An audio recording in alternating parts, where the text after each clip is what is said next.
Well, let's get a word on this from former police officer, 30 years in the job, Norman Brennan.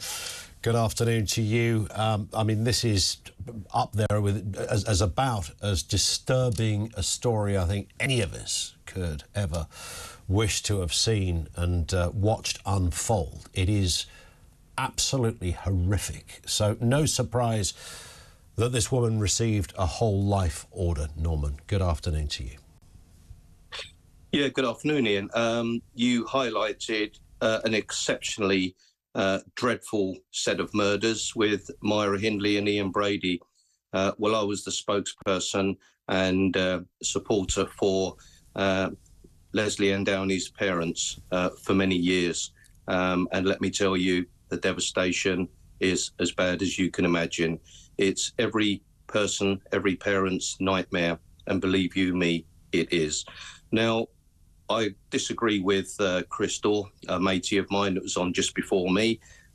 He says that people should be given some hope of release, even in their elderly age. Well, as far as I'm concerned, and I'm sure the majority of the British public believe that in the 1950s, for these type of murders, someone would have been hung.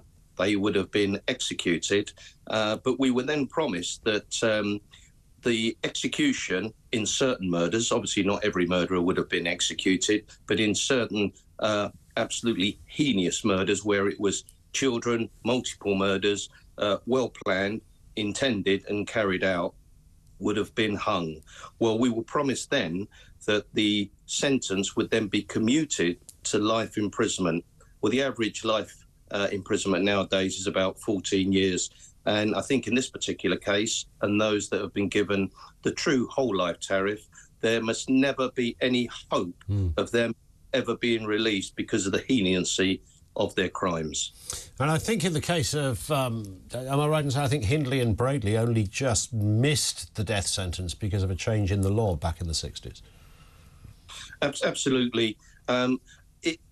It absolutely shocks and stuns me that people can go out now and murder someone else and only be given 20%, 30% of their life expectancy. That's not life imprisonment. What it is a short period of time. But getting back to the case in hand, there's been a lot of talk about should defendants have to be in the court at the time and listening to the victim impact statements and sentencing.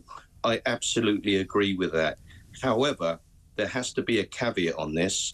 If you've got parents that are bereft in grief and are pouring their heart out at the devastation that a murder has caused them and their families, and that particular convicted murderer is shouting, laughing, abusing, putting their fingers up and messing around in the box, then that would not be the best way to deal with it. Yeah. But what I is that the sentencing by the judge and the victim impact statements, which is something that my charity actually helped install about 15 years ago with Lord Faulkner, so victims could give a victim impact statement to talk about the devastation a crime has caused them, I believe should be piped into the cell so the offender or the convicted offender will have to listen to those statements.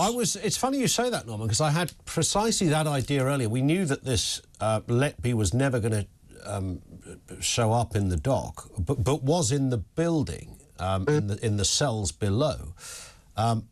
So she was taken, obviously, from prison, where she's been on remand, and taken to the court building in Manchester, but never decided it was her option not to go into court. But I did think that, and this wasn't, as Chris Dorr was sort of suggesting, these kind of things are about, you know, baying for blood, or, you know, the equivalent of throwing rotten fruit and, you know, wanting to see, you know, some kind of person in distress. I can absolutely say with a straight face, as you can too, that I think the victim impact statements should be played on a loop in her prison cell for the next year. And then that's that bit done. That's how strongly I feel about it. Some people will argue against the time, but the principle of making sure that person hears the victims' families, I think, is a crucial component to sentencing, really crucial to sentencing. Well, Chris would be the first one to say that that would infringe their Human Rights Act. My overview is this, and homicide is my subject. It's something I have a passion about, as long as knife crime and gun crime. In this particular case, Lucy Letby pleaded not guilty. She knew that she was guilty, but what she did, she ran the gauntlet. And that's what murderers do. Those that go out and kill people deliberately, they've got nothing to lose. They know that the chances are they're going to get life imprisonment. But Lucy Letby, she was brave enough to speak to counsel, deny every single allegation, and for almost a year, parents that she'd inflicted the worst heinous crime upon, and that is murder of the most innocent of babies, sat in the court and lied. Her counsel put many of the witnesses, which were parents bereft already, having been given the true life sentence of stress, trauma and grief that they will never be able to take a tablet to clear. Yeah. And then when she's finally convicted, she turns coward. She refuses to stand in the box or sit in the box and listen to those that she'd inflicted the most horrific crimes upon, parents, and she sat hidden in her cell. She is a coward, and I believe that the right sentence has been given, and I don't believe, even when she's 90 years of age, that she should be allowed to outlet any freedom. And it's only right, Ian, that those that inflict the most heinous crimes, and you can't commit any more heinous crime than murdering 7 children and attempted to murder 6, should ever have any hope of release. Otherwise, why do we say it's a whole life tariff? Correct. If it's a percentage of their life? Indeed. Just finally, Norman, is this about as bad as you have ever seen in terms of the horror of this set of crimes, the nature of it, the vulnerability of the victims, etc.? Is this as bad as it's got ever in terms of your experience of investigating criminality at this level? Well, over the last 30 years, I've met upwards of 1,000 individual families that have had somebody murdered, and I have never seen such heinous crimes against the most vulnerable in all of those years. And what I will say is this, that we must never forget the most important people here are the parents. And do you know what, Ian? I've sat down with many parents that have had children murdered.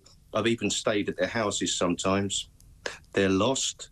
Their grief is something you can only imagine in your worst nightmares. Yeah. Some consider and attempt suicide. Some relationships fall apart. The normal things that you do every day, like posting a letter, going shopping, is an order. You're up at 2, 3, 4 o'clock in the morning. Some turn to cigarettes. Others have antidepressants. You're lost. You look out into the world and it's a void. And I'll finish off by saying this. When you've had somebody murdered in your life, a loved one, time stops and life changes forever. And for those parents, they will serve the true life sentence of grief, hurt and bereftness. And they're the most important people in all of this, in this case. Indeed. Norman, passionate stuff. Thank you.